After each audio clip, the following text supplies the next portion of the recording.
what is it about coffee?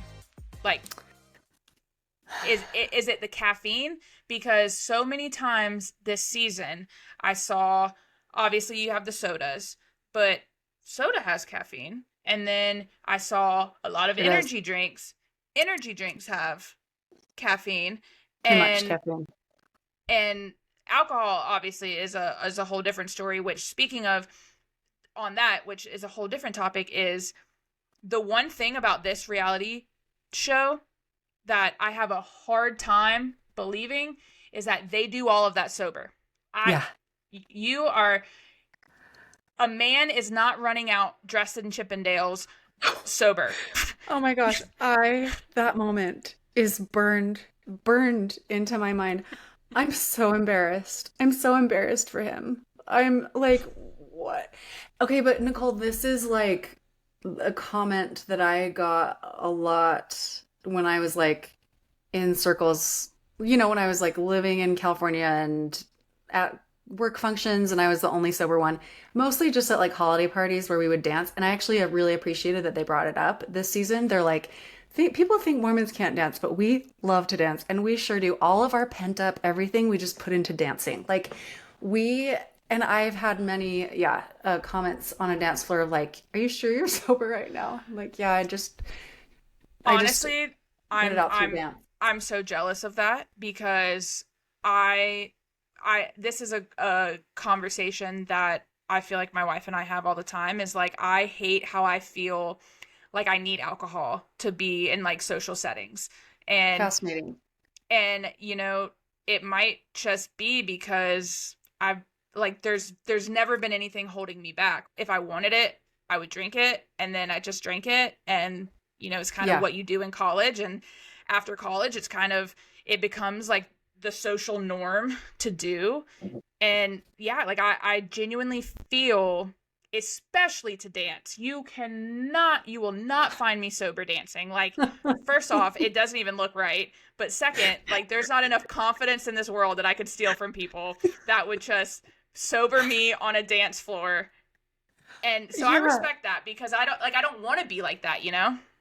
Maybe it's because I grew up where everyone else was sober, and so it was just like, yeah, we're all sober and we're all gonna like be idiots and dance and just like lose our minds.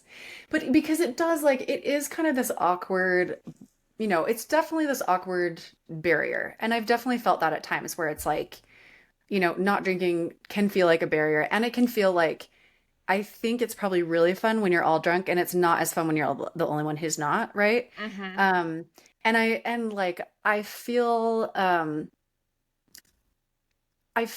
like I've seen it go both ways. And I think it's interesting that now that there's like this big sober movement happening, I'm interested in like 10, 15 years, if it will just not even be a thing for members of the church. Because for me, there was always like another person who was like, "Oh, I'm sober," but it was because they had been an alcoholic, So it was like me hanging out with like the former alcoholics, and like we have this in common, but for very different reasons, Very different.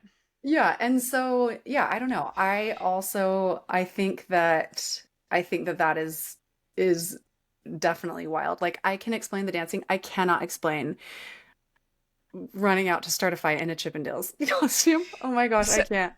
I can't. So speaking of like the sober movement and stuff, so obviously alcohol it's in the code, like, no. Yeah. But what about now? I don't know if you know this, but something that's really popular with, I feel like, my friend group is now people are making the switch to THC drinks. And are there Total Wines in Utah? No. No. So I don't know. it's I like, don't think so. so Is it a it's store? yeah, it's just like, I guess, like more of a, like a wine, beer. They have like just selections, a really big selection. It's basically like a grocery store just for wine and beer. Yeah, And in it some probably doesn't. states, I know, I don't know what they are, but I know that Utah has really weird liquor laws. yeah. You're like, I know. But so even there's like now a THC drink movement where it's just like very small amounts of THC. But even like in North Carolina here, like, marijuana is not legal.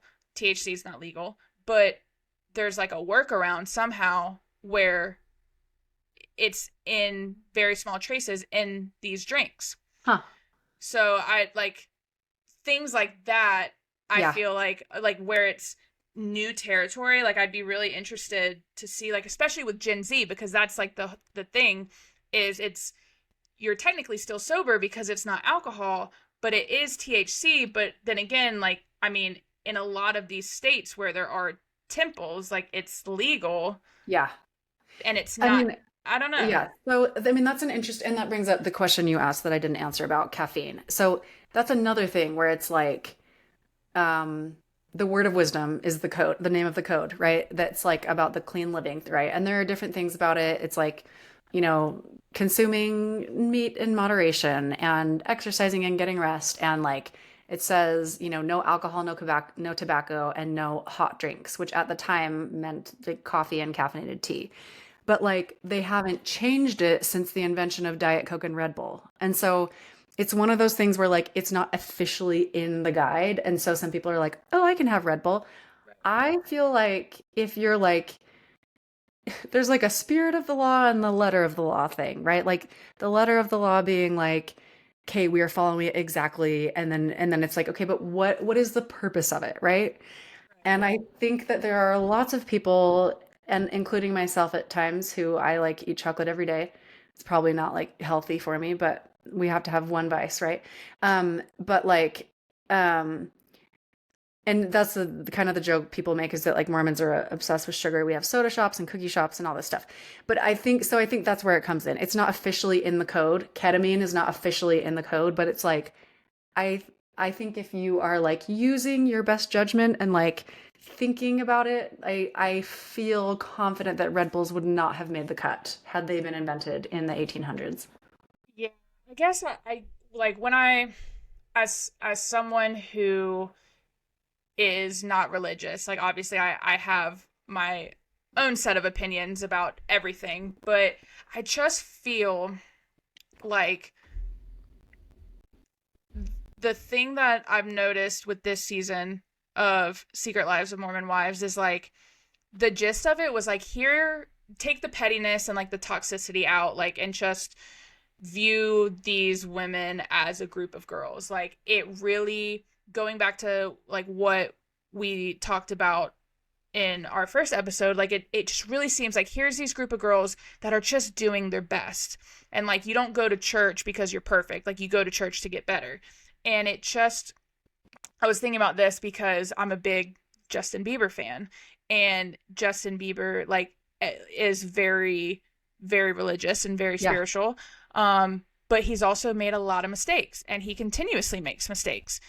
But I feel like if he was a Latter-day Saint, like he would be completely shunned. Like if he were to sing some worship music randomly after a bender of a weekend, people would want nothing to do with him. But like Christians are like, they love when he comes back. They're like, oh, like he's coming back to God, or oh, I love that he's shining a light on worship and this and that, where it's like, it always, like, mistakes almost seem welcomed. And I feel like that, like watching this season, and it did seem like I was kind of watching a lot of these girls who are younger have this faith crisis of, like they want to feel close to God, like they want to be spiritual and religious, but here they have like the only religion that they've known to like basically tell them it's all or nothing.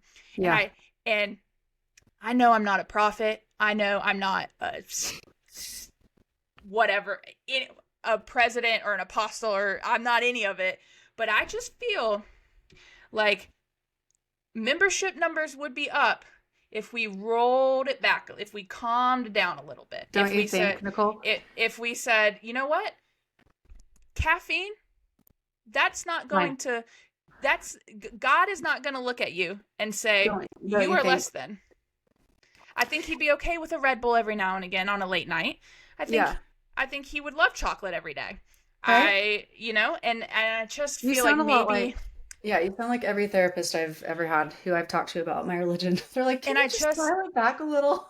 and sometimes I feel like as many problems as like I look at Gen Z and I'm like, "Ugh, I'm so glad I'm not Gen Z," or like I feel like they have their own set of problems in this world, but for the most part, like they're just empathetic people who want Yeah, to live good lives that you know, we're on the tail end of like a lot of serious things. And I just I feel like spirituality or religion, like it shouldn't make life harder.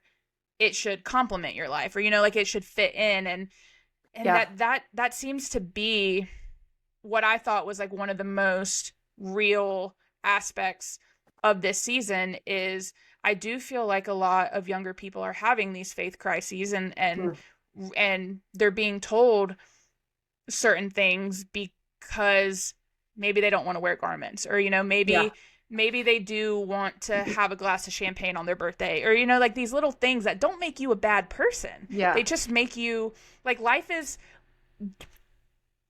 I don't know much, but I do know that Joseph Smith did not have to work a 9 to 5 and clock off of work and be like, I Yeah, need me a stiff one. yeah, Like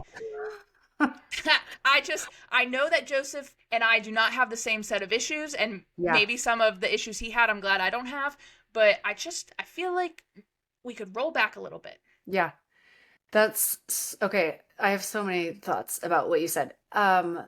So, and there are different answers that different members of the church would give you.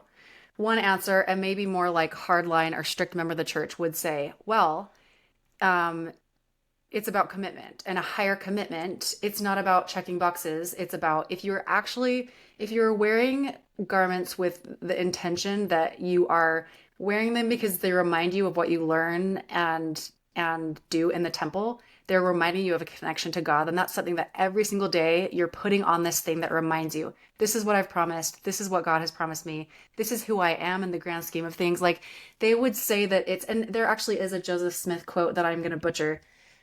Someone in the comments, I'm sure will get the right one or get mad at me for butchering it. But it's like something about how like certain religions, it needs to be high enough demand to create strong enough faith to change your life. So like it's kind of this idea that like that being higher demand is it asks more of you, but that and then in turn you get more back, right? It's more of a sacrifice. It is more of a commitment, right? It's like I mean, dumb analogy, but it's like what you put in, you get out, right? Like any sports team would tell you that it's like, okay, well, you're not eating carb or whatever. You're not eating sugar because you want this, your body to be this certain way, right? So like I think that but I think what is interesting is that you can be all different kinds of member of the church and be super intentional or not intentional. I think there are people who are wearing their garments every day and and super judgy of people who aren't, that are doing it probably for a wrong reason, or doing it out of fear, or doing it out of something, right? There are people who aren't wearing their garments every day who are still great people, obviously, right? And who might still have a really strong connection to God because they've chosen not to wear garments for a certain reason, but like they find it in other ways and they're like being really intentional about finding that connection. So it is, I think that's what is tricky about this church. Like it's definitely higher demand than other religions. But I do like not want to not push back, but I guess just like that is what felt so awful to me about this show. And I like have half written something that I've thought about turning this into a column for the trip. I don't know if I want to because it like feels Do it. high. Do it. But but it's like about this idea that like the most anti-Mormon thing to me about this church or about this show was me watching it. And maybe I'll try and explain like the idea of me either watching these girls and judging them or watching them and taking pleasure in their sins, for lack of a better term, right? Like because I feel like that's what, when I finished the season and I felt like I need to take a shower, or I need to go watch like an episode of, I don't know, like Parks and Rec or something. Like I felt like it was just so like the it's the opposite of like forgive each other. and like a word community, which is supposed to be, again, no, none of them are perfect, but it's supposed to be like support and acceptance and forgiveness. And I know that like there are lots of judgmental people in the church for sure, but like that was what Any felt so, church. any church, that was what felt icky to me about watching this was like, am I now doing, like by watching this show, am I doing what I think, if I think that my church is connected to Jesus, which I hope to, and if I think this church is about Jesus, like Jesus was all about like not being hypocritical and like forgiving people, forgiving adulterers, right? Like it, so like I just think that I felt this like moral dilemma after watching it of like by watching this, if I'm like enjoying this, and again, here's where it like gets pious, is like, am I doing the opposite of what I think I'm being taught at church to do, which is to accept Justin Bieber with open arms anytime he wants to sing about God, right? Like, and so yeah, I don't know. That's a million jumbled thoughts about it, but I am with you. Like the caffeine thing, and I have to think that like I cannot believe in a God who's like, I don't believe in a God that's like, oh, you had champagne once, you're less than, it's like the word of wisdom specifically is supposed to keep you like the biggest goal is free from addiction, pretty much just that, right? Free from Right. addiction, healthy so you can like enjoy your body to live your life. So that Exactly. I'm on Yeah. board with, but like it's also not like every person who tastes alcohol is going to be an alcoholic, which I think Right. some Mormon people sometimes assume.